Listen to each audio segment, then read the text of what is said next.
So we are continuing our discussion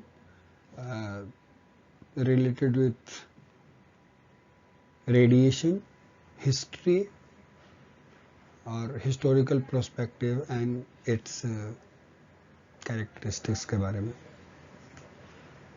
तो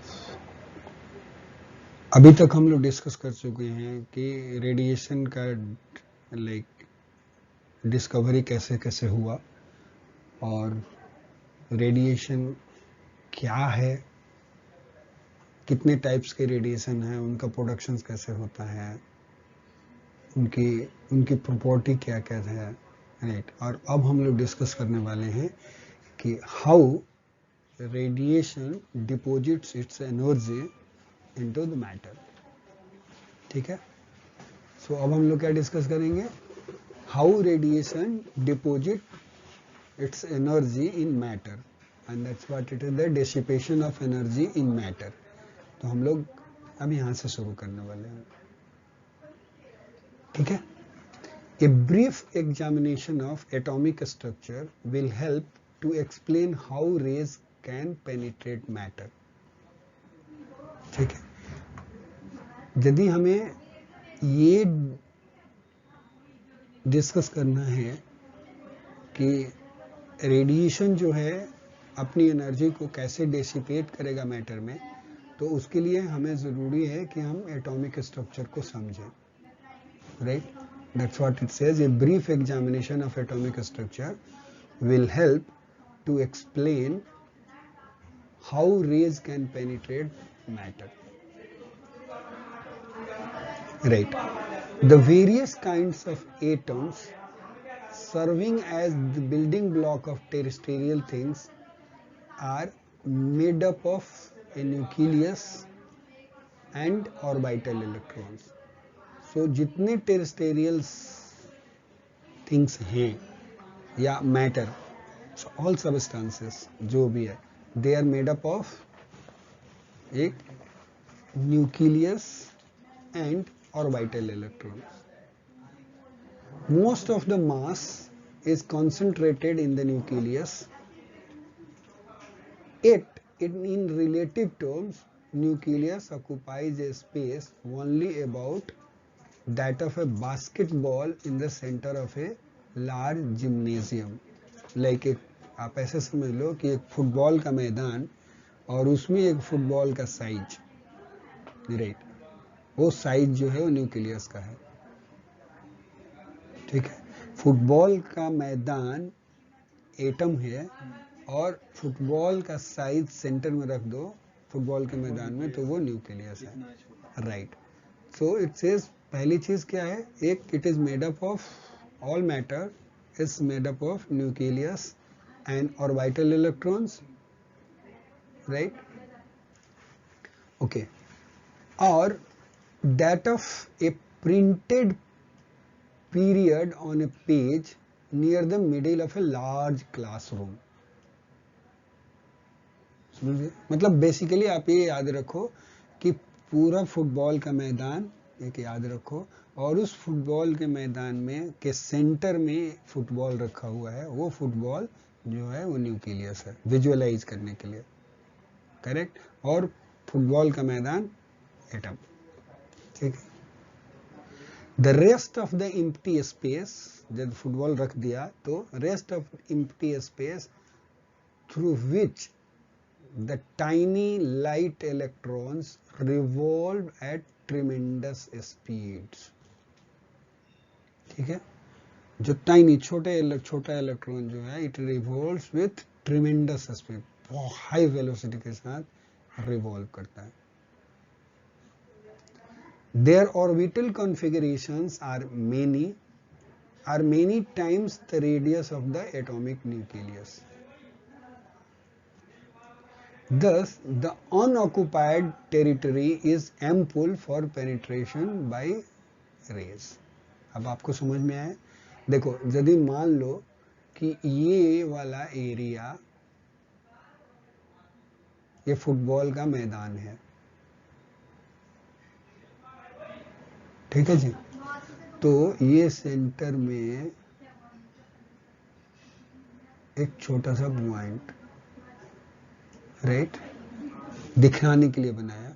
ये जो है न्यूक्लियस है, और ये जो खाली स्थान जो भी दिख रहा है आपको, उसी खाली स्थान में इलेक्ट्रॉन जो है वेरी हाई वेलोसिटी के साथ they are circling around this.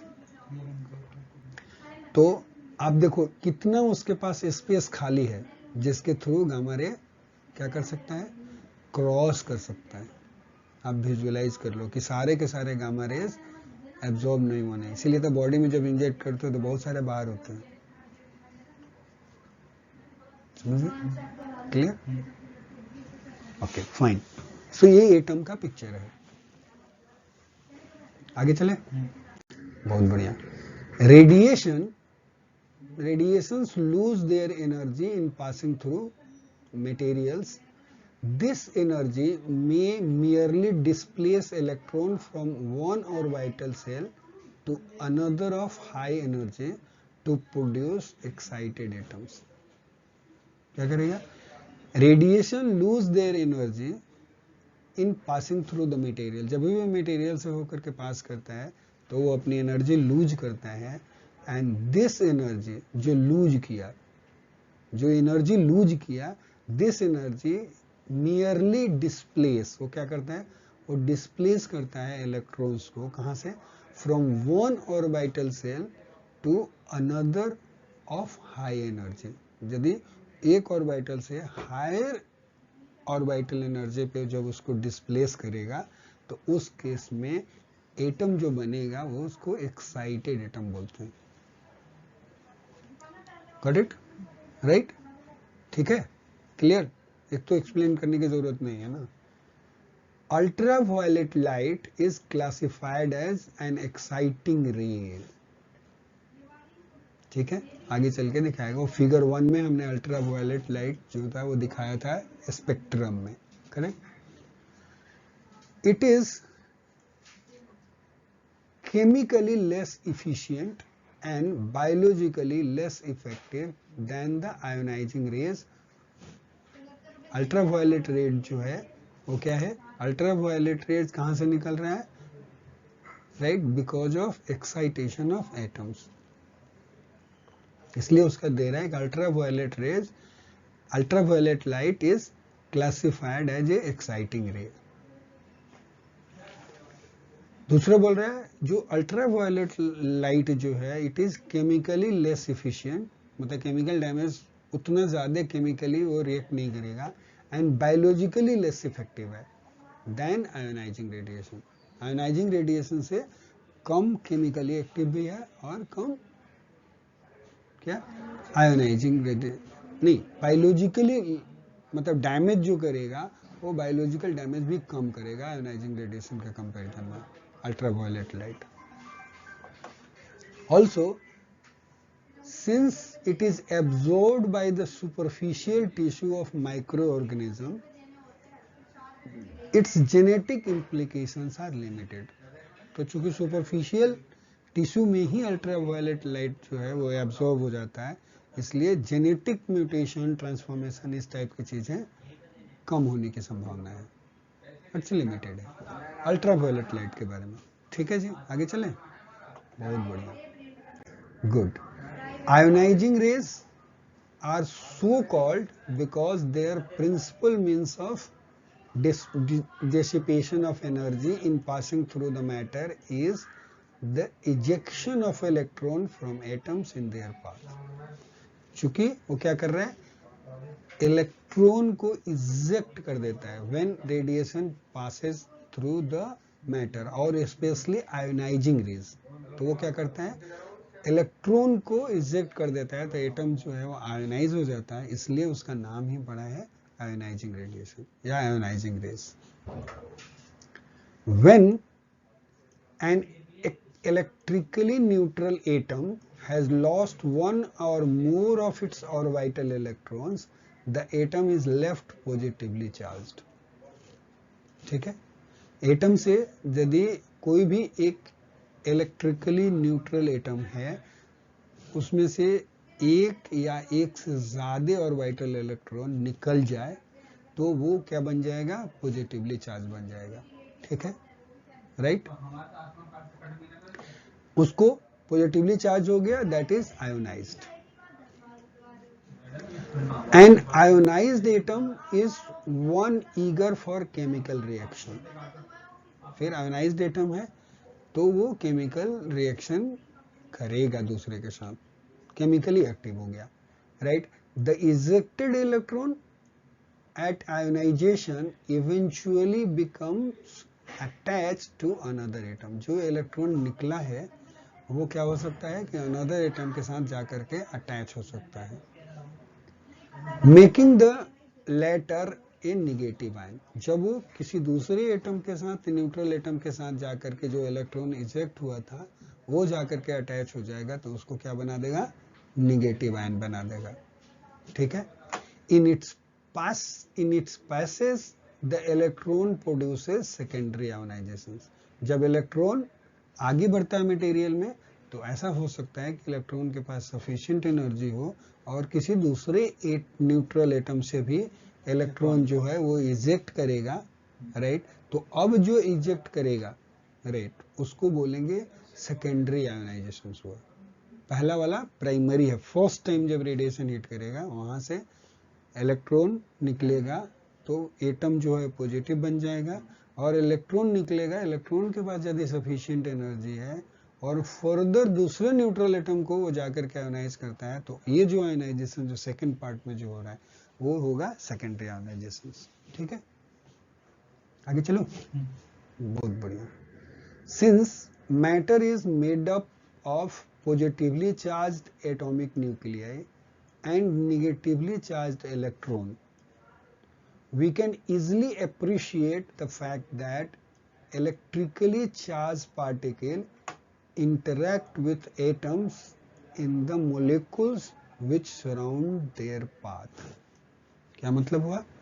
देखो बोल रहा है कि since matter is made up of positively charged atomic nuclei, atom जो है का न्यूक्लियस जो है पॉजिटिवली चार्ज्ड है, राइट,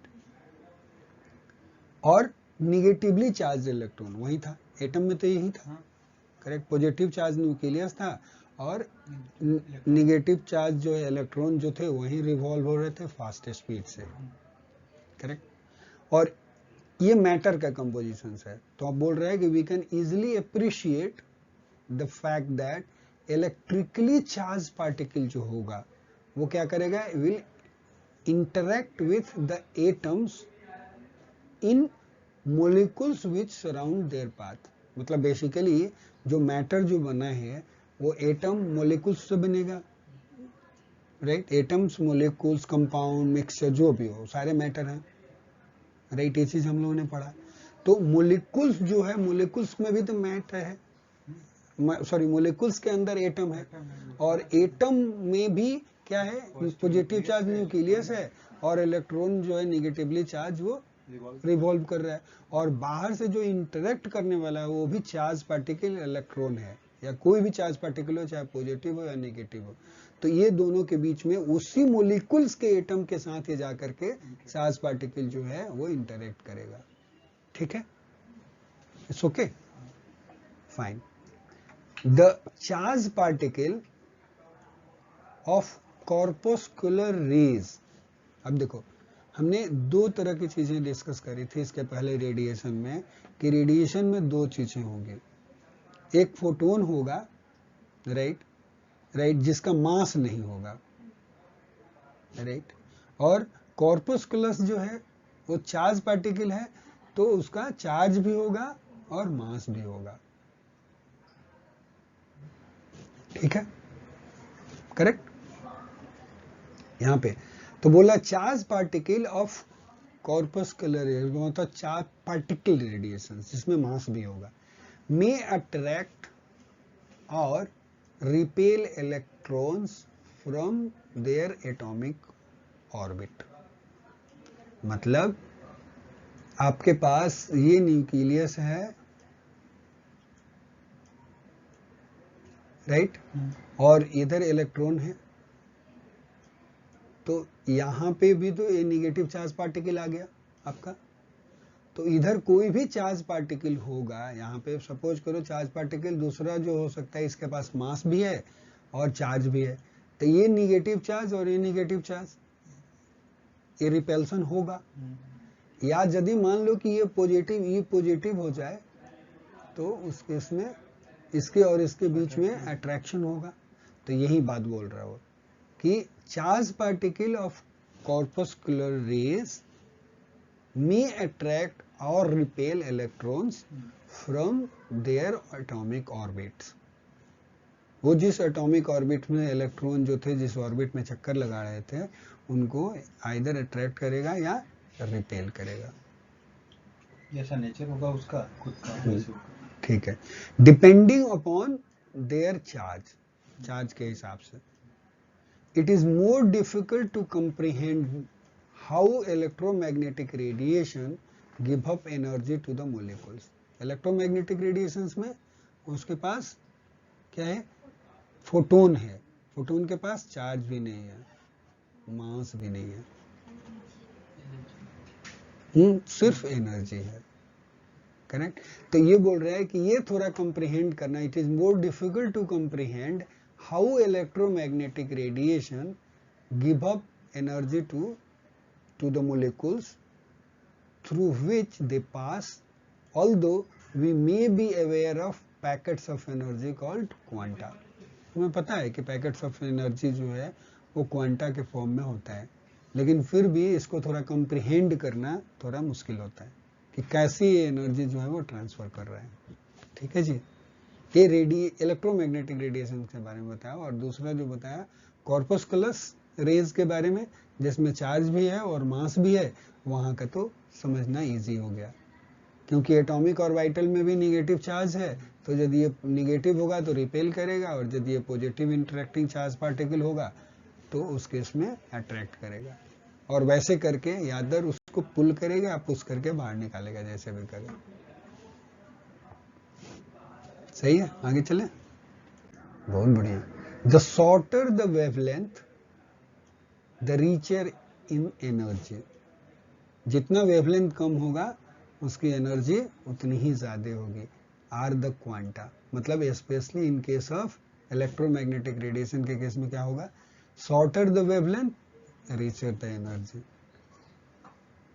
ठीक है। ये इक्वेशन होता है ना,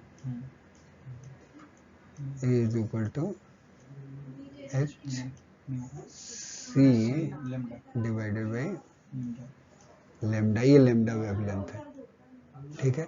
तो देखो जितना लेमडा का वैल्यू ज्यादा होगा एनर्जी उतनी कम होती जाएगी, और ये जितना लेमडा कम होगा एनर्जी उतनी ही बढ़ती जाएगी, क्योंकि ये डिनोमिनेटर इनवर्स रिलेशनशिप, सही है, right. Shorter the wavelength the richer in energy are the quanta more than adequate to eject electron from an atom, ठीक है। वो एटम से इलेक्ट्रॉन को निकालने के लिए, इजेक्ट करने के लिए उसके पास एडिक्वेट एनर्जी होती है।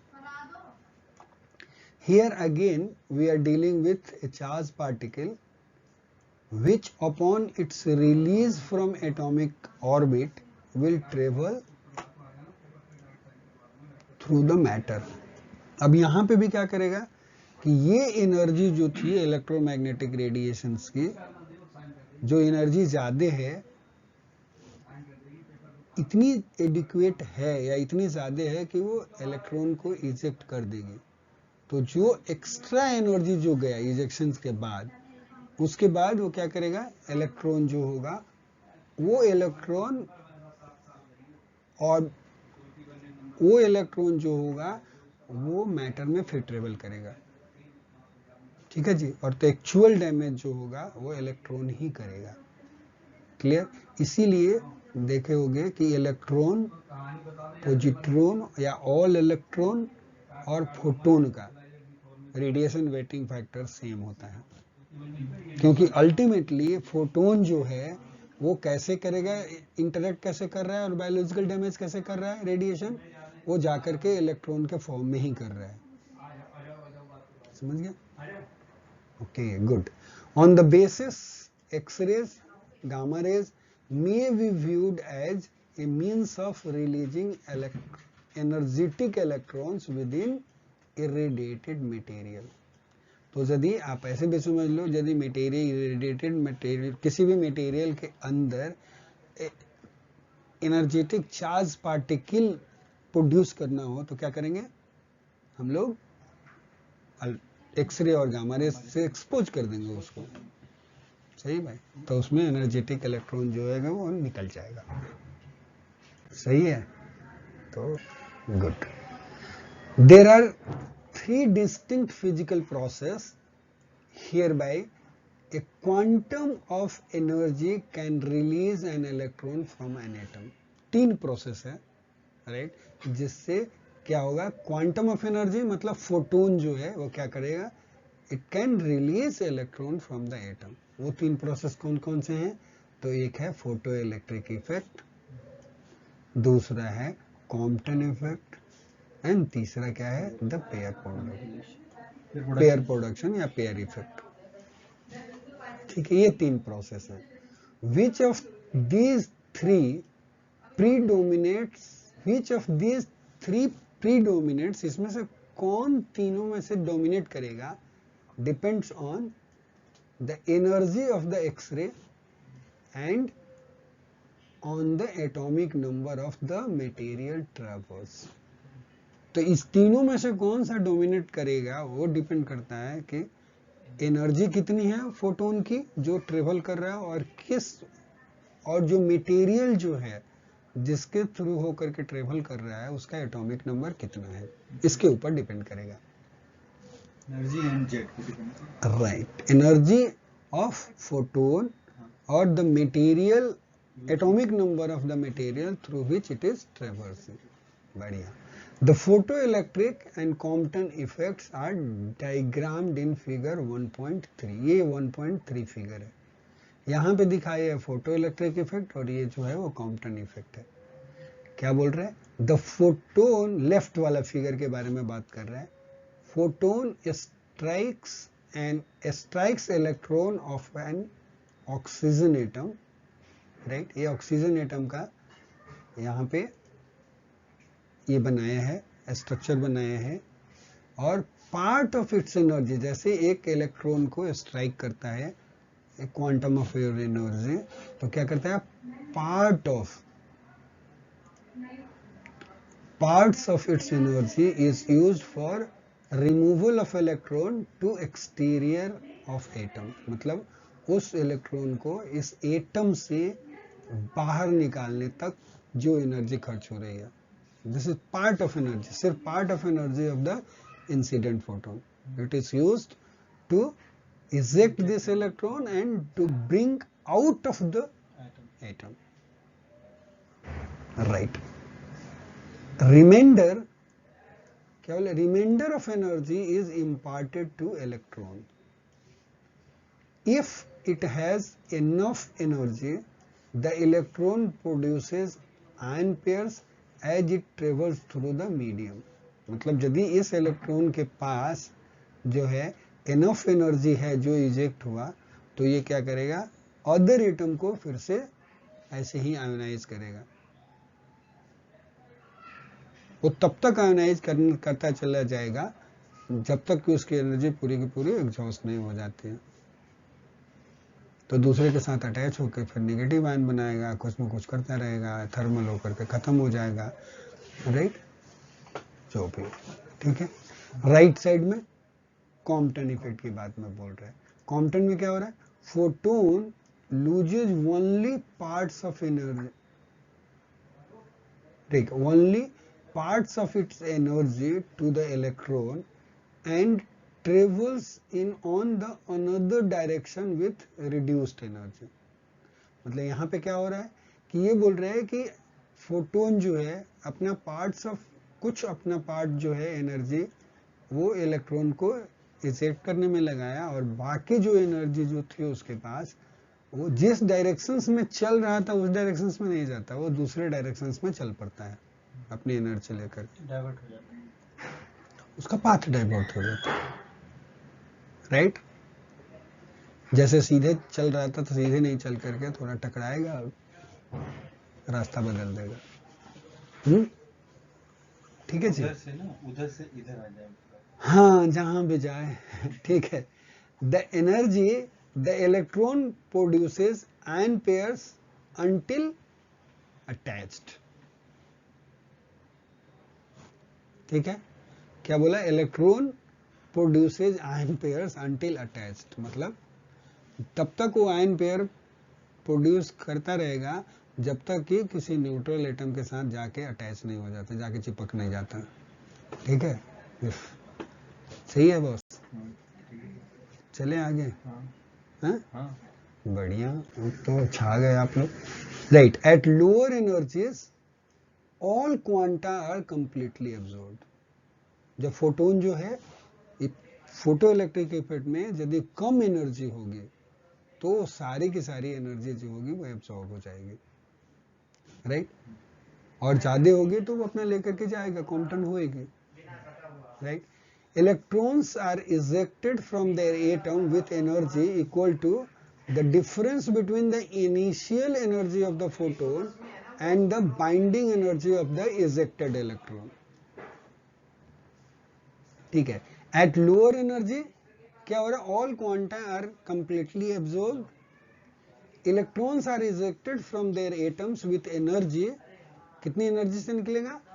with energy equal to the difference between the initial energy of the photon, initial energy कितनी थी फोटोन की, and the binding energy of the ejected electron कितना था, वो दोनों को माइनस कर लो। इनिशियल एनर्जी कितनी थी minus binding energy of the electron, तो जो एनर्जी बच जाएगी उसी एनर्जी को लेकर के इलेक्ट्रॉन जो है वो चलेगा, आगे चलेगा।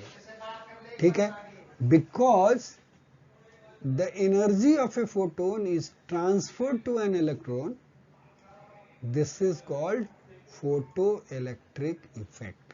क्या? फोटोन ने अपनी एनर्जी क्या करी? इलेक्ट्रॉन को ट्रांसफर कर दी, राइट। फोटो इलेक्ट्रिक इफेक्ट, सही है, good.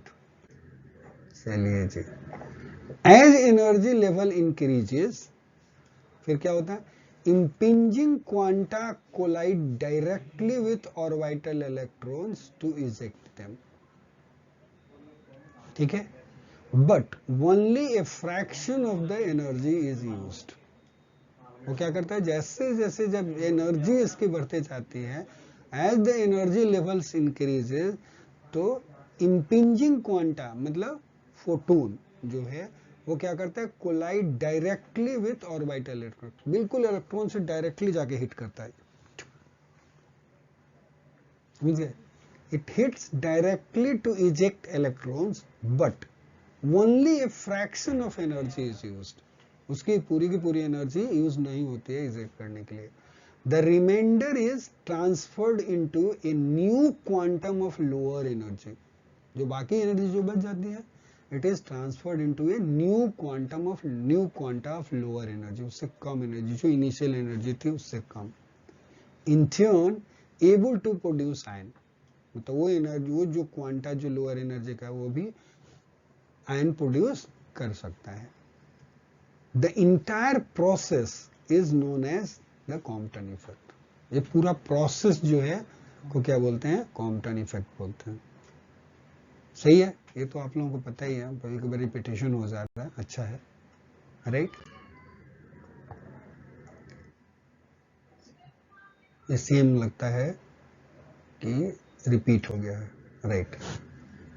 Next, when photon energy is at least 1.0 MeV, मतलब फोटोन की एनर्जी जब 1.02 MeV के बराबर होती है, outright generation of particles occurs, can occur। तो उस समय पे क्या होगा? यदि फोटोन की एनर्जी एटलीस्ट कम से कम 1.02 MeV है, तो इससे क्या होगा? सीधे दो पार्टिकल्स जनरेट हो जाएंगे। ये एनर्जी जब कन्वर्ट होगी तो क्या जनरेट होंगे? पार्टिकल्स जनरेट होंगे।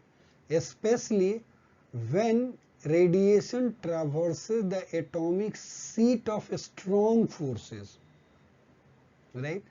That is the electrostatic field of A nucleus of high Z atomic number. मतलब कब?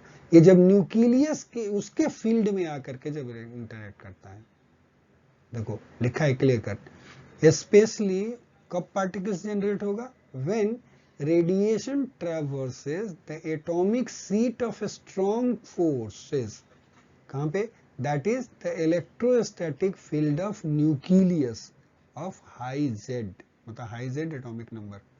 हाई जेड एटॉमिक नंबर है, उसके न्यूक्लियस के फील्ड के पास में से इंटरेक्ट करता है। तो जब वहां पे जाएगा 1.02 MeV का फोटोन, वहां पे पार्टिकल्स जनरेट होते हैं।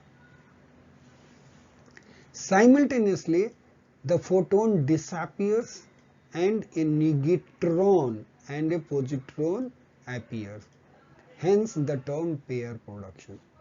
इसलिए उसका नाम पेयर प्रोडक्शन है। क्या क्या कौन सा पार्टिकल बनता है? एक पॉजिट्रॉन और दूसरा neutron. In other words there has been a materialization of energy. Energy जो है वो मैटर में कन्वर्ट हो गई, मटेरियलाइजेशन ऑफ एनर्जी हो गई।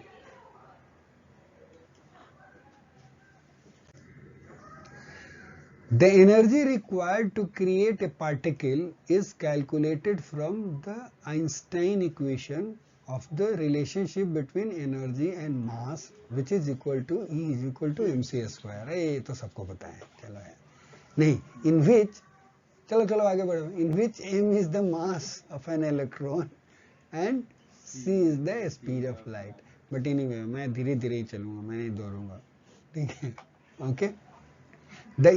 The important influence of a high atomic number means that for a given photon energy, pair production occurs much more frequently in heavy metals than in most common elements of living matter such as hydrogen, carbon, nitrogen और oxygen। क्या बोला? यहाँ पे पहली चीज, जो energy चाहिए एक पार्टिकल क्रिएट करने की, वो एनर्जी कहां से निकालते हैं? E is equal to mc square relationship से। जो जहां पे E जो है वो एनर्जी है, C जो है वेलोसिटी ऑफ लाइट है, और यहाँ पे जो मास ऑफ द पार्टिकल है, जो मास, जिस मास का पार्टिकल आपको जेनरेट करना है। करेक्ट। अब ये बोल रहे हैं इस रिलेशनशिप में मोस्ट इंपॉर्टेंट क्या है? हाई एटॉमिक नंबर चाहिए। Means for a given photon energy pair production occurs more frequently in heavy metals. Heavy metals में जाके फ्रीक्वेंटली होता है, ये लो एटॉमिक नंबर वाले मैटर्स में नहीं होता, लिविंग मैटर्स में नहीं, पेयर प्रोडक्शन नहीं होता।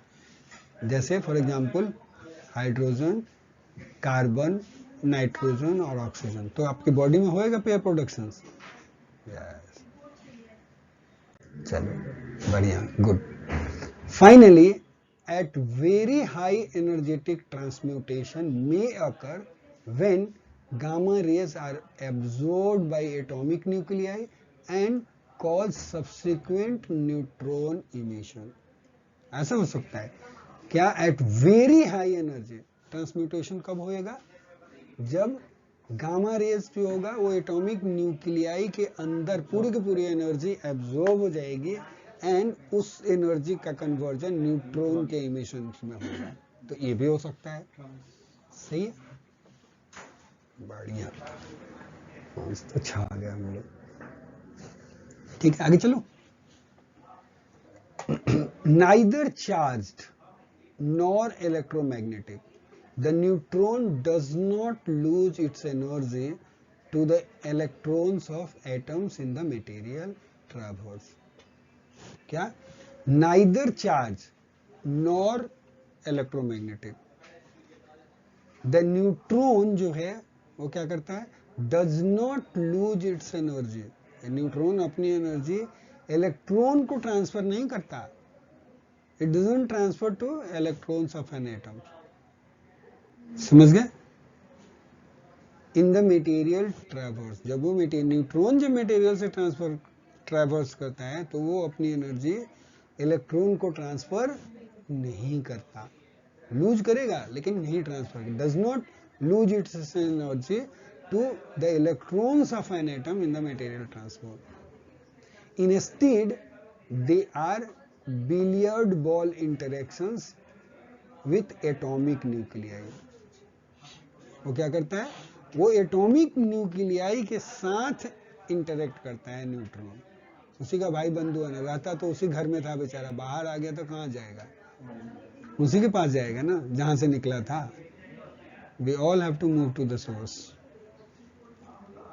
वन टाइम और another from where we have been originated. ठीक है ना। सो instead there are billiard ball interactions with atomic nuclei. Primarily collisions are with nuclei of hydrogen atoms, that is proton, which are of similar mass. जब तक similarity नहीं होती तब तक interactions होता ही नहीं है। नहीं, थोड़ा कंफर्टेबल लेवल पे तो आना पड़ता है ना दोनों को इंटरेक्ट करने के लिए। तो मुझे आपके लेवल पे इंटरेक्ट, आपके लेवल तक उतरना पड़ेगा, जब तभी हम इंटरेक्ट कर सकते हैं। नहीं, the recoil protons with acquired velocity are chiefly responsible for ionisation produced in biological tissues. अब क्या होता है, देखो कैसे ट्रांसफर कर रहा है एनर्जी, वो क्या कहते हैं, न्यूक्लियस के साथ कोलाइड करता है। Collision are with nuclei of hydrogen atoms. Hydrogen atom से यदि इंटरेक्ट करना है न्यूट्रॉन को, तो वो क्या करेगा, न्यूक्लियस के साथ इंटरेक्ट करेगा। और न्यूक्लियस में क्या है हाइड्रोजन के पास, प्रोटॉन है, और प्रोटॉन और न्यूट्रॉन का लगभग सिमिलर मास है। अब क्या होगा, प्रोटॉन को उसने अपनी एनर्जी ट्रांसफर कर दी, तो रिक्वायर्ड मतलब जो अब प्रोटॉन ने जो एनर्जी ली है, they will move with the acquired velocity. अब प्रोटॉन पॉजिटिवली चार्ज्ड है, राइट, और वो मूव करेगा मैटर में और फिर फर्दर आयोनाइजेशन करेगा। हाइड्रोजन एटम के साथ इंटरेक्शन होगा तो ये काम करने वाला है। Is it clear? किसी को doubt? Right. So acquired velocity are chiefly responsible for ionisation produced in biological tissues. After loss of energy slowed down neutrons may enter atomic nuclei and as mentioned above rendered them unstable। अब क्या करेगा, जब वो enough slow हो जाएगा तो nucleus के अंदर जाके बैठ जाएगा। और न्यूक्लियस के अंदर गया तो आपको पता है न्यूट्रॉन और प्रोटॉन का रेशियो इम्बैलेंस होएगा and they will become unstable, उसको न्यूक्लियाई को अनस्टेबल कर देगा। वाह रे न्यूट्रॉन, क्या कमाल का चीज है। हैं? सही है? अरे वाह, चलो। लीनियर आयन डेंसिटी मतलब जो जब ये ट्रेवर्स करेगा तो जो लीनियर पाथ बनाएगा उसके अराउंड कितने चार्ज आयन होगा, वो डेंसिटी क्या फॉर्म होगा, अब उसके बारे में डिस्कस करने जा रहे हैं। ठीक है, right. Disturbance in the form of ionisation occurs along the pathways rays और particle have taken। क्या डिस्टर्बेंस होता है बायोलॉजिकल टिश्यूज में? डिस्टर्बेंस किस फॉर्म में होता है? In the form of ionisation. Disturbance in the form of ionization occurs along the pathways rays, मतलब जिस पाथ से वो रेज गुजरता है उस पाथ पे डिस्टर्बेंस होता है। किस फॉर्म में होता है? In the form of ionisation, मतलब उस पाथ पे आयोनाइजेशन क्रिएट होता है, right. This may actually be photographed using cloud chamber.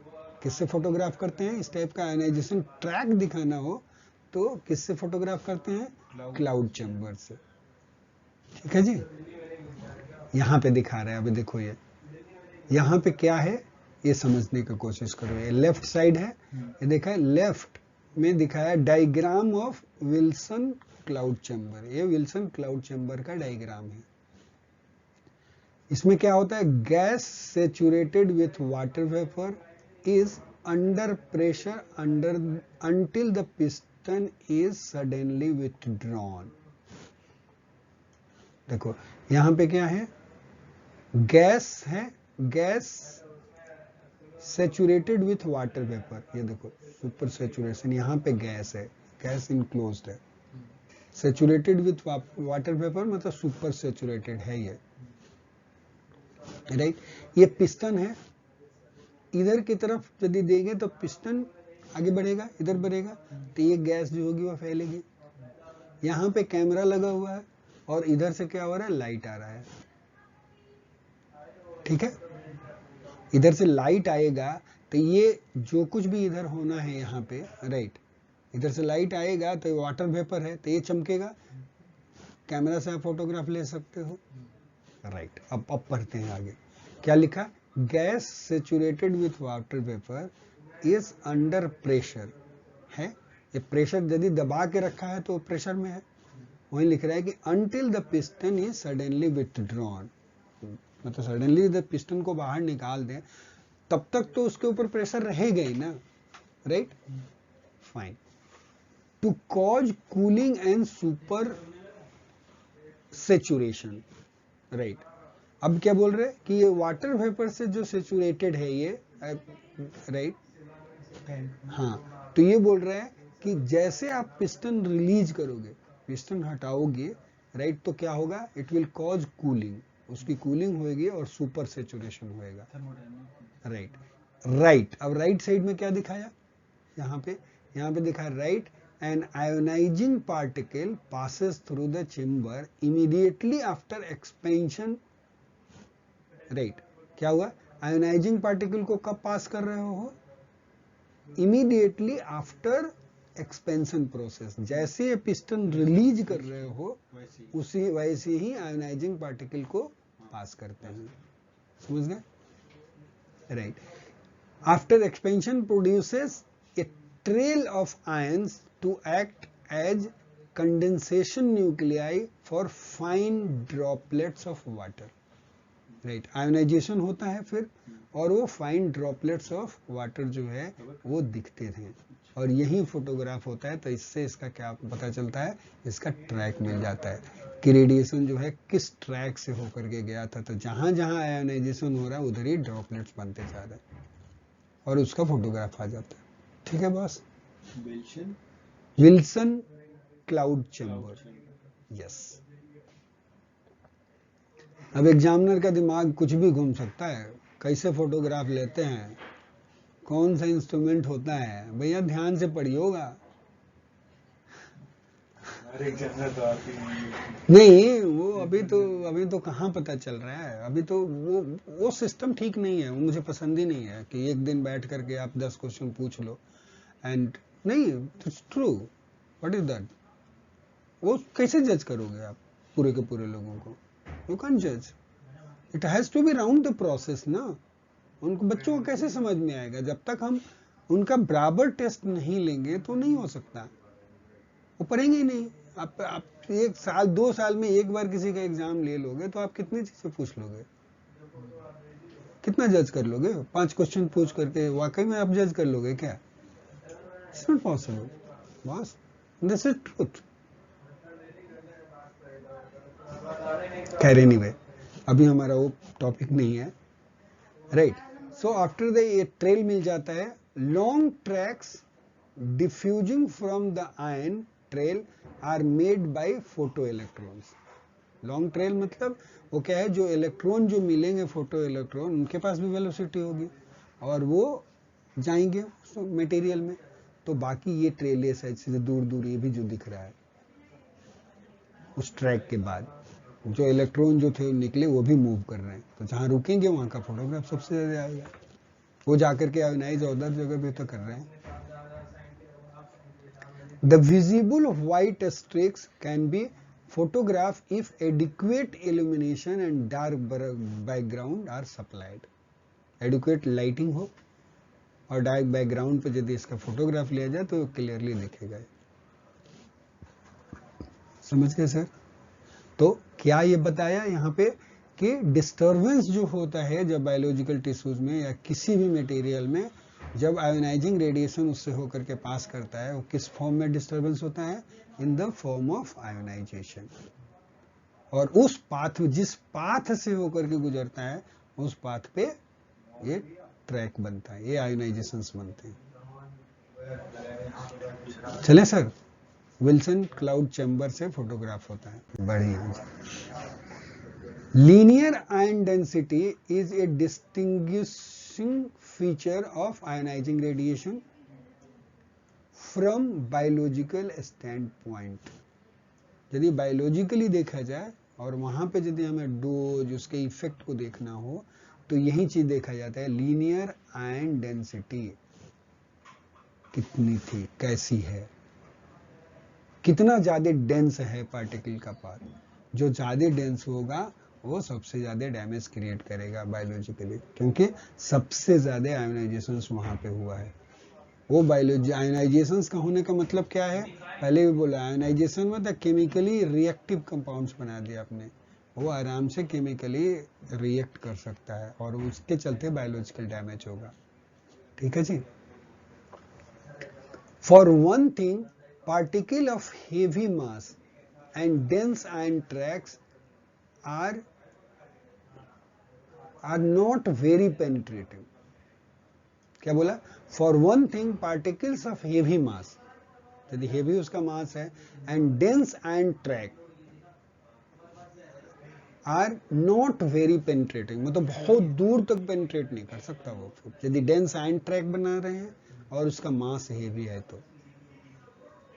Also the effect of A small number of particles each producing a large number of ions is not necessarily the same as the converse, a large number of particles each producing few ions. What does it mean? ये क्या बोला? Also the effect of a small number of particle or each producing large number of ion. मतलब ऐसा हो सकता है कि small number of particles हो और सारे के सारे जो हो वो large number of ions produce करें। बोला is not necessarily the same as the converse, मतलब उल्टा कि लार्ज नंबर ऑफ पार्टिकल्स हो और ईच प्रोड्यूस फ्यू आयंस। ये कोई जरूरी नहीं है कि दोनों सेम होगा, ऐसा कंडीशंस मिलेगा। ठीक है, आगे चलूं? बढ़िया, चलो चलो चलते हैं। ठीक है, अब देखो figure 1.5 shows linear ion density in relation to virus particle। Virus, ये किसने एक्सपेरिमेंट किया था? ग्रे साहब ने, जिनके नाम पे ग्रे यूनिट है। सही है। देखो क्या कर रहे हैं, देखो figure 1.5 shows a linear ion density in relation to virus particle. ये वायरस है, राइट, ये वायरस है? और उससे होकर के उन्होंने क्या निकाला? Gamma rays, hard X-ray, soft, alpha. ठीक है,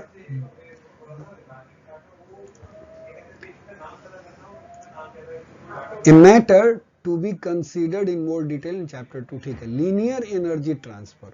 अब ये टर्म क्या आया है कि यहाँ पे हमें आ गया linear energy transfer serves as a formalized recognition of the average energy lost per unit length of the track। ठीक है, क्या एलईटी क्या है? लीनियर एनर्जी ट्रांसफर क्या है? लीनियर एनर्जी ट्रांसफर जो है वो है average energy lost per unit length of the track. Average क्या है? Average energy lost per unit track. Linear energy transfer का ये डेफिनेशन है। Linear energy transfer is equal to average energy lost per unit track. Per unit track, track का मतलब जिस रास्ते से यस, हाँ, पर सेंटीमीटर, पर मीटर, जो भी, राइट, मतलब पर यूनिट लेंथ, वही बोला। ठीक है, it is usually expressed in kilo electron volt पर nanometre. per nm in biology, but as MeV per centimeter in health physics. Linear energy transfer का कैसे यूनिट क्या है? Linear energy transfer is expressed in milli electron volt, MEV, I'm really sorry, mega electron volt, MEV, right, per centimeter in health physics में use करते हैं MEV per centimeter, mega electron volt पर centimetre, और biology में kilo electron volt पर nanometre in biology and mega electron volt per centimeter in health physics. सही है जी. अब देखिए ना यहाँ पे क्या हो रहा है, ये देखिए जरा, इधर देखिए, गामा रे आप चले कोई आयोनाइजेशन ट्रैक बनेगा, इधर बाहर कहीं आ गया, कहीं इधर आ गया, क्रॉस्ड. हार्ड एक्सरे लगभग किया, एक आयोनाइजेशन यहाँ मिला, बाकी बाहर. सॉफ्ट एक्सरे देखिए, बाहर भी आयोनाइज किया, अंदर भी किया, बाहर भी किया. और अल्फा रे जितना यहाँ था सब जगह बराबर बराबर बराबर, जब तक साहब रुक ना गए. सही है ना? फोटोग्राफ से क्लियर. फोटोग्राफ बना दिया तो दिमाग में बैठ जाएगा कि ये कैसे इंटरेक्ट करेगा, ये कैसे किया, कैसे किया. आयोनाइजेशन पर ट्रैक से आपको पता चल गया कि डैमेज कितना होगा. 27 नैनोमीटर का है इसका डायमीटर दिया ना. अच्छा, वायरस का, वायरस पार्टिकल लिया है. सही बात. चले आगे. हाँ, डोज रिप्रेजेंटेशन मेरे जल्दी खत्म होने वाला है लगता है. ठीक है, चले. ए typical biological experiment compares results in terms of damage to a particular structure or function obtained from a series of radiation doses. क्या करते हैं?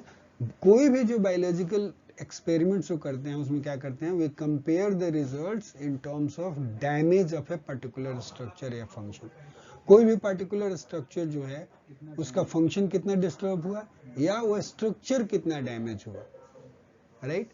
obtained from a series of radiation doses. Radiation dose का values बढ़ाते जाते हैं.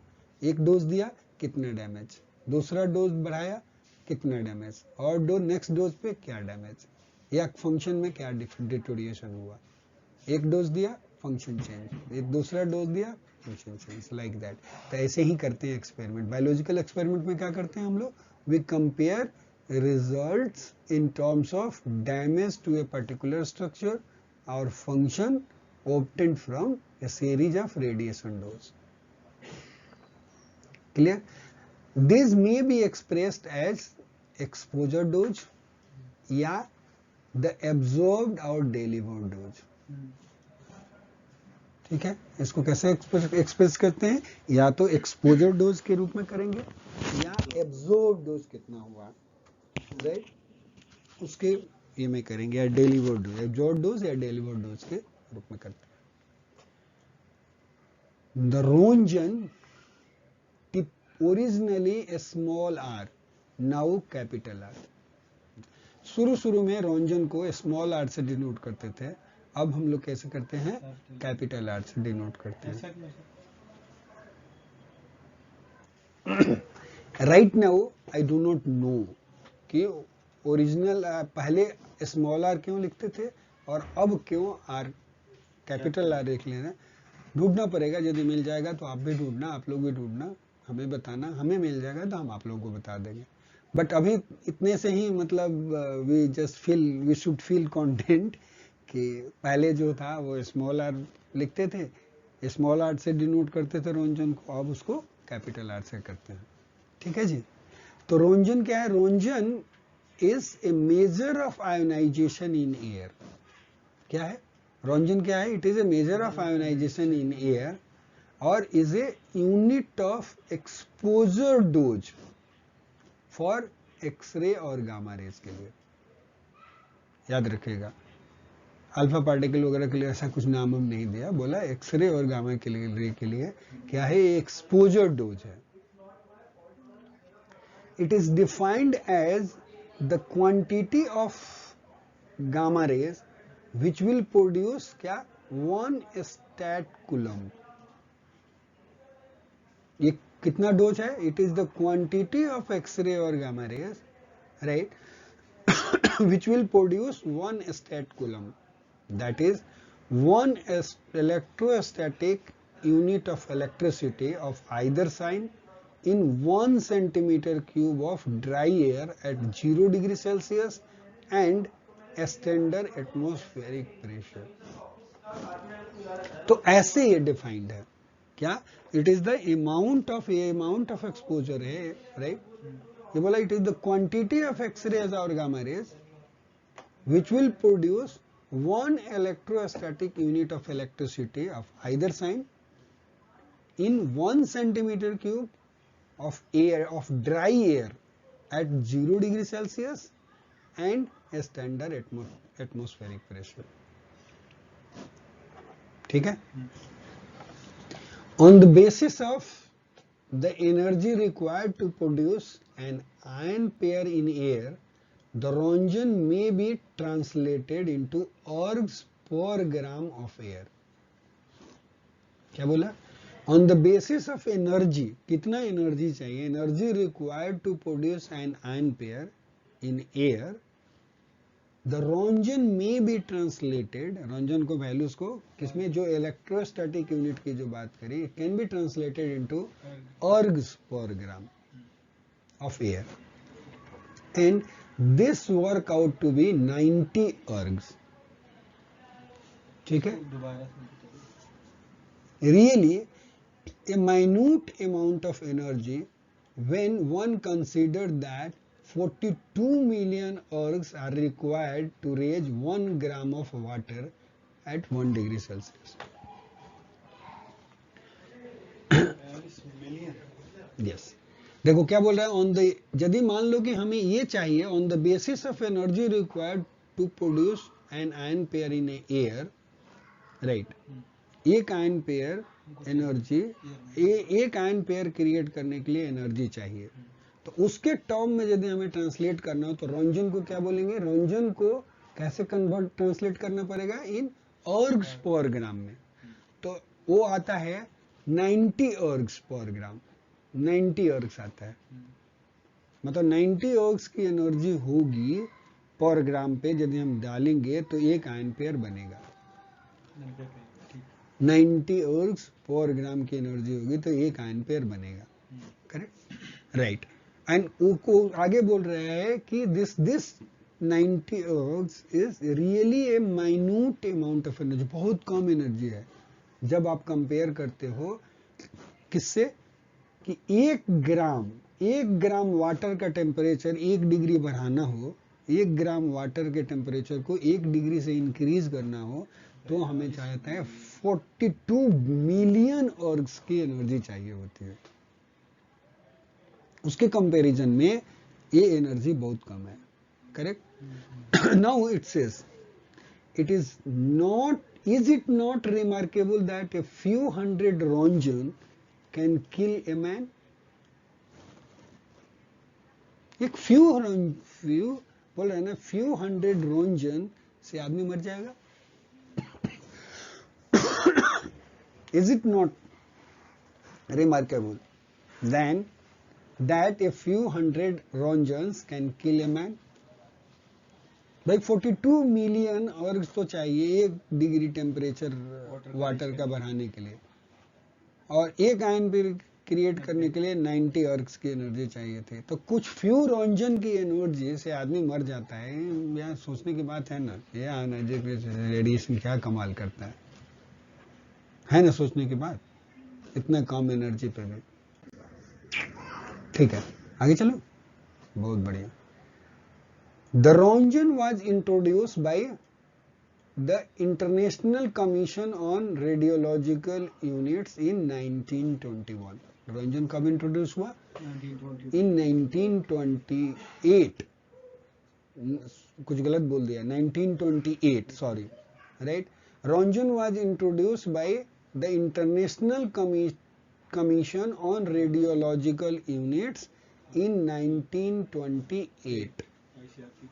ठीक है, In 1942, the atomic energy program was faced with a practical problem of calculating dose from mixture of photon, alpha, beta and neutron radiation. ठीक है, देखो Röntgen का डेफिनेशंस में क्या था, एक्सरे और गामा रे के लिए उसने डिफाइन किया, और रोंजन का यूनिट कब इंट्रोड्यूस हुआ, 1928 में।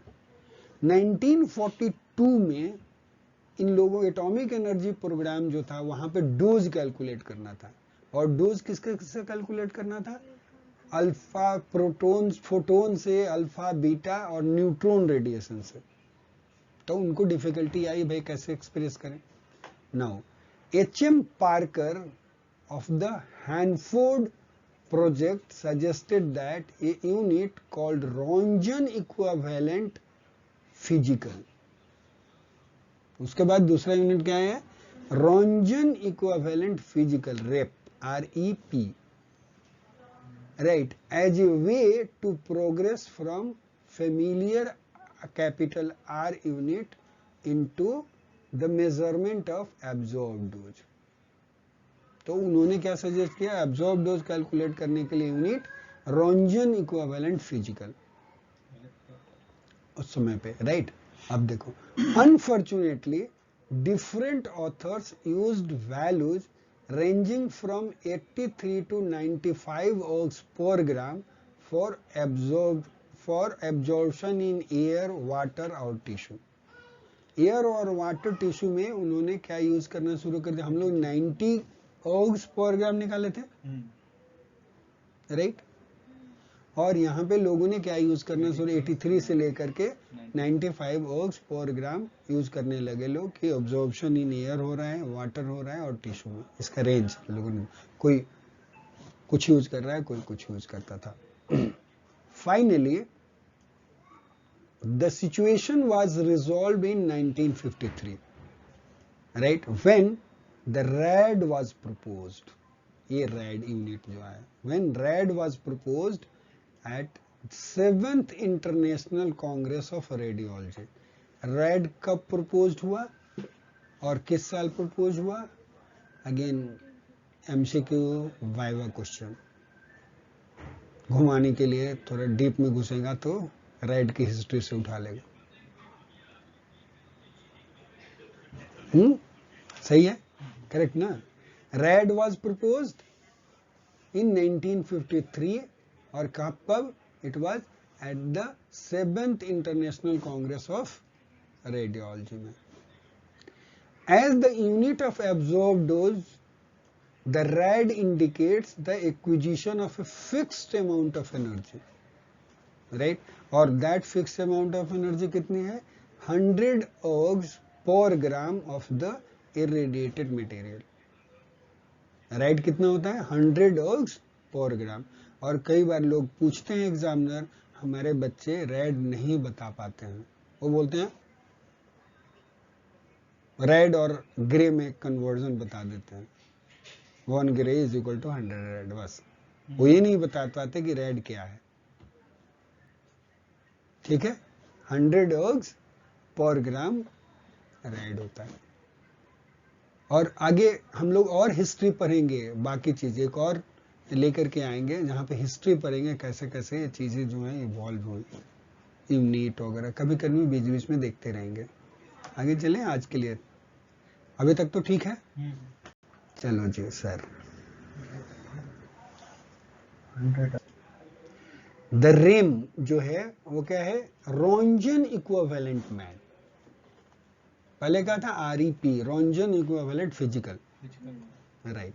Röntgen equivalent man, a unit of dose equivalence was added to the list because dose in RADs from different types of radiation dose from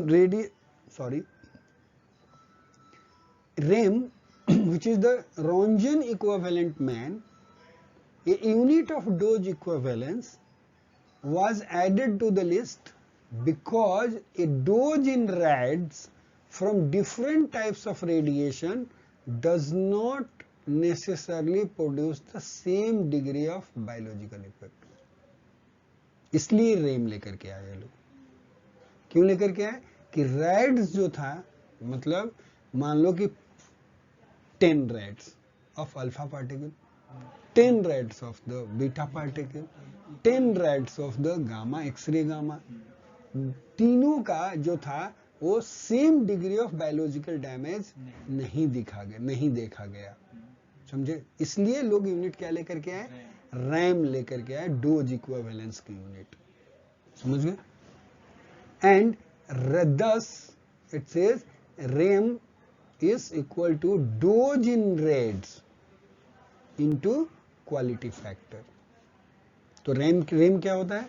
dose in rads into multiplied by quality factor।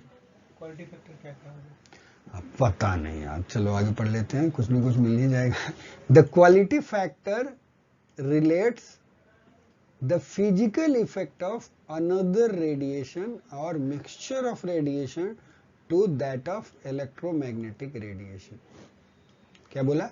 Quality factor relates to physical effect of radiation, उस radiation का physical effect क्या होगा, और mixture of radiation का, right, और mixture of radiation का effect क्या होगा कंपेयर टू किसके? To that of electromagnetic radiation के कंपैरिजन में। कंपेयर किससे किया? क्वालिटी फैक्टर को इलेक्ट्रोमैग्नेटिक रेडिएशन से जाकर के कंपेयर किया। समझ गए? सो क्वालिटी फैक्टर, इतना गुस्सा तो ठीक नहीं है, चलो ठीक है। The quality factor relates to the physical factors of another radiation और mixture of radiation to that of electromagnetic radiation. मतलब क्वालिटी फैक्टर किस चीज को रिलेट कर रहा है? वो बायोलॉजिकल इफेक्ट देख रहा है किसी भी रेडिएशन का, मिक्सचर ऑफ रेडिएशन का, with in comparison with electromagnetic radiation. Electromagnetic radiation जो डैमेज करेगा उसके कंपैरिजन में ये कोई रेडिएशन कितना डैमेज कर रहा है, अदर रेडिएशन कोई भी हो या मिक्सचर ऑफ रेडिएशन। समझ गए? वो क्वालिटी फैक्टर को का वैल्यू डिटरमिन करता है। ठीक है जी। In biology the quality factor of health physicist, right, is known as RBE। इसी को बोलते हैं क्वालिटी फैक्टर को रिलेटिव बायोलॉजिकल इफेक्टिवनेस। तो क्वालिटी फैक्टर और रिलेटिव बायोलॉजिकल इफेक्टिवनेस एक ही बात है हेल्थ फिजिसिस्ट के लिए। जैसे हम लोग रेडिएशन प्रोटेक्शन, रेडिएशन सेफ्टी में जो बात करते हैं, so quality factor is equivalent to relative biological effectiveness, RBE। Yes, the relative biological effectiveness, it is usually calculated as the ratio of dose in rad। RBE को कैसे calculate करते हैं? Ratio of dose in rad to produce a given effect with x ray और gamma ray to the dose in rad to produce the effect with another radiation under investigation. क्या है ये? Relative biological effectiveness को कैसे calculate करते हैं? It is calculated as ratio of, ठीक है, dose in rad, right, to produce a given effect with x ray और गामा रे। राइट, एक एक्सरे और गामा रे से जो आप वो अमाउंट ऑफ रैड जो इफेक्ट प्रोड्यूस करेगा with X-ray and gamma ray divided by 2 the dose in rad to produce the effect, मतलब सेम इफेक्ट प्रोड्यूस करना है विथ अनदर रेडिएशन। समझ गए? Under the investigation. तो ये क्या बनेगा? RBE बन जाएगा। क्लियर है? नहीं? एक बार फॉर्मूला इसका। अच्छा जी, फॉर्मूला में लिखूं? चलो हाँ, इसी पे कर दीजिए ऊपर। बैक जाना पड़ेगा। ठीक है सर। पढ़ना तो वैसे भी पड़ेगा। चलो आगे और क्लियर हो जाएगा, कोई बात नहीं। वो सुनोगे तो 2-3 बार हाँ, सुनने से वही चीज़, ये हो नया जाएगा। टर्म है थोड़ा हाँ सा। ठीक है, ऐसा नहीं कोई नया टर्म नहीं है, वो याद हो जाएगा, 1-2 बार सुनोगे ध्यान से तो हो जाएगा। ठीक है, चले आगे बढ़े। ठीक है, for measuring amount of radioactive substances the rate of its disintegration has been used rather than the radiation itself। क्या बोला? रेडियो एक्टिव सब्सटेंस का अमाउंट मेजर करने के लिए कि कितना है, उसके लिए क्या यूज करते हैं? रेट ऑफ डिसइंटीग्रेशन यूज करते हैं, राइट? और it's rather than radiation itself और its effects। the basic unit of rate of decay जो है वो क्या है? क्यूरी है, CI क्यूरी। that ये क्या है? it is the quantity of any radionuclide or nucleus exhibiting radioactivity having a decay rate of 3.7 into 10 to the power 10 disintegration per second। क्या यूनिट है? क्यूरी है, जिसका वैल्यू क्या है? decay 1 curie is equal to 3.7 into 10 to the power 10 disintegration per second। the unitary basis of this value is that, अब ये लोग पूछते हैं एग्जाम में, जैसे RSO एग्जाम में तो दबा के पूछते हैं क्वेश्चन, ये कहां से आया?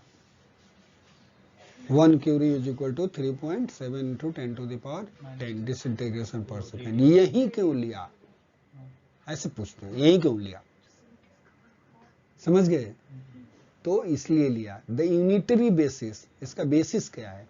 Basis of this value is that 1 gram of pure radium is 1 curie of radium, and because of the 1620 years half life, the decay rate does not decrease significantly during the time required for biological experiment। ठीक है, इसलिए इसका unit लिया था 1 curie, जो 1 gram pure radium is equal to 1 curie ऑफ radium. और क्यों लिया? हाँ, इसीलिए कई बार एग्जाम में ये भी पूछते हैं लॉन्ग हाफ लाइफ का क्यों चाहिए कैलिब्रेशंस करने के लिए। न्यूक्लियर मेडिसिन में कौन सा सोर्स है? 30 ईयर का सीजियम, लॉन्ग हाफ लाइफ का। तो ये रीजन है क्या? Because the decay rate does not decrease significantly during the time required for experiment. यहाँ पे बायोलॉजिकल एक्सपेरिमेंट्स के लिए ये टाइम जो था ये काफी बड़ा था। डिके रेट नहीं होगा यदि इससे एक्सपोज करोगे तो, उस समय पे यही होता था। ठीक है, for short-lived isotope, the activity of sample must be specified for a certain date. Also, the number of disintegration per unit time is not necessarily equal to the number of particles given up by radionuclide unless the emanation is composed of entirely of only one type। मतलब ये बोला कि एक पहली चीज radium में क्या था? 1 curie 1 ग्राम का रेडियम बना, राइट। दूसरा बोला कि बायोलॉजिकल इसका हाफ लाइफ जो है 1620 इयर्स हाफ लाइफ है। तो जब भी आप बायोलॉजिकल एक्सपेरिमेंट करोगे तो उस केस में क्या होगा?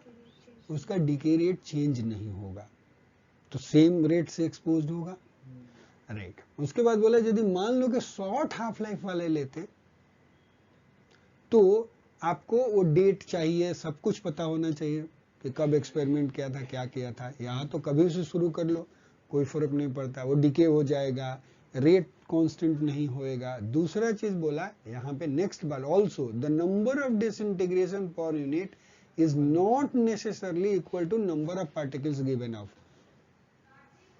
given off by the radionuclide unless emanation is composed entirely of only one type। मतलब सिर्फ एक ही टाइप का वो पार्टिकल निकाल रहा है तब तो ठीक है, लेकिन यदि मान लो कि अल्फा भी निकाल रहा है, बीटा भी डिके हो रहा है, गामा भी हो रहा है, तो उस केस में प्रॉब्लम हो जाएगी। एक ही टाइप का पार्टिकल इमिशन होना चाहिए, समझ गए? और हाफ लाइफ लंबा है, वो बेस्ट सूटेड था रेडियम के केस में। समझ गए? तो इसलिए इसको यूनिट बना लिया। अब इतनी बात याद होगी तो RSO एग्जाम लेने वाला तो खुश तो होएगा ही।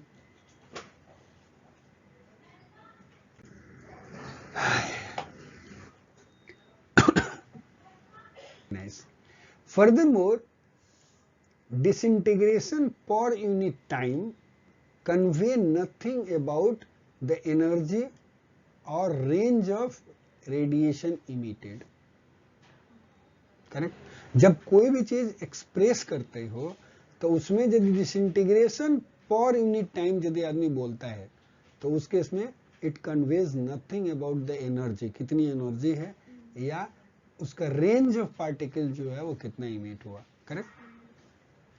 For example 1 curie of polonium 210 next to the human skin would deliver all its energy via a rays to the first 1 divided by 1000 inch, right? उतने दूर में इतनी एनर्जी जो होगा वो डिपॉजिट कर देगा, right? In contrast, because of its beta and gamma rays, only about 0.02% of the energy from 1 curie of cobalt 60 would be absorbed by the surface layer of the skin. आपको समझ में आ रहा है क्या बोला? देखो क्या एग्जांपल दे रहा है। पहला बोला कि डिसइंटीग्रेशन पर यूनिट टाइम यदि दिया हुआ है तो उससे हमें ये पता नहीं चलने वाला है क्या कि कौन सा एनर्जी, कितनी एनर्जी का है और वो रेंज कौन सा है, रेंज ऑफ रेडिएशन, मतलब अल्फा है, बीटा है और क्या क्या चीज है वो नहीं पता चलने वाला। फिर एग्जांपल बता रहा, फॉर एग्जांपल बोल रहा है कि यदि 1 क्यूरी ऑफ पोलोनियम 2110 है नेक्स्ट टू ह्यूमन स्किन, यदि ह्यूमन स्किन के पास में रख दिया जाए तो it would deliver all it's energy भैया ए गामा रेज, राइट? ये रेज, ये पता नहीं कौन सा रेज निकालता है, ये रेज अल्फा तो नहीं है, देख लेना एक बार, चेक कर लेना, शायद अल्फा ही है, अल्फा रेज है। Alpha rays to the first 1/10, हाँ अल्फा रेज ही होगा, अल्फा ही होगा, अल्फा रेज, ठीक है? ये नहीं, इसको लिख ही देते हैं, अल्फा लिख दिया, समझ में आ जाएगा, बोल भी दिया ना, alpha rays, right, to the first 1 divided by 1/10 of the inch, right? यदि पास में रख दे तो सारा डोज जो होगा इतनी ही दूर में सिमट के रह जाएगा। करेक्ट? इन कॉन्ट्रास्ट, अब उसके अपोजिट में क्या, because of its beta and gamma rays, cobalt 60 जो है वो बीटा भी इमिट करता है और गामा भी इमिट करता है। तो इससे क्या होगा, only about 0.02% of the energy, इसकी जितनी भी एनर्जी होगी वही एब्जॉर्ब होएगी स्किन पे, मतलब by the surface layer of the skin, मतलब लगभग उतने ही इंच में। यहाँ पे दोनों एनर्जी से आ रहा है, बीटा से और गामा से आ रहा है, राइट? कोबाल्ट 60 में और पोलोनियम में अल्फा से आ रहा है। लेकिन यदि आपने मेंशन नहीं किया, दोनों में 1 क्यूरी दिया, लेकिन जब तक आप मेंशन नहीं कर रहे हो तो बाकी क्लैरिटी नहीं हो पाती है। ठीक है? Oh, biologically speaking, 1 curie is an enormous amount of radioisotope. 2 smaller units जो है वो है millicurie and the microcurie. ठीक है? 1,000 and a millionth of a curie respectively. ठीक है? मतलब 10 to the power 6 से डिवाइड हो गया, 1000 से डिवाइड हो गया, ठीक है? Are used to measure significant amounts for living organization और organism. The maximum permissible amount of P32 is 6 microcurie for people occupationally exposed, while as little as 0.1 microcurie, right, is generally considered to the limit. Consider the limit to the body burden for of radon 226. RA radium होगा, radium 226 है, radon का RN होता है, ठीक है? हाँ, radium 226, ठीक है, सही है। These are the amounts that within a lifetime will produce no noticeable deleterious effect. For permissible levels in air and water, measurements are in trillions of curies or picocuries. Trillionth, हाँ trillionth of a curie, right, और picocurie, मतलब बहुत कम amount. आगे चलो, बढ़िया है।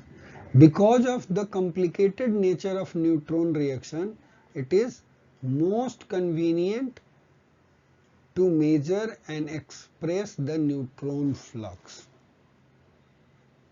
क्या बोला?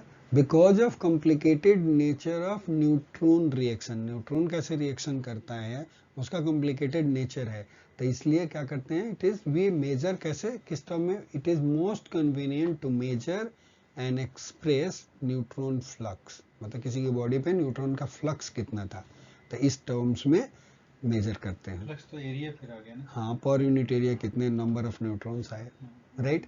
This is the number of neutrons impinging per unit area per unit of time, ठीक है, right, and so thank you, Thank you, sir.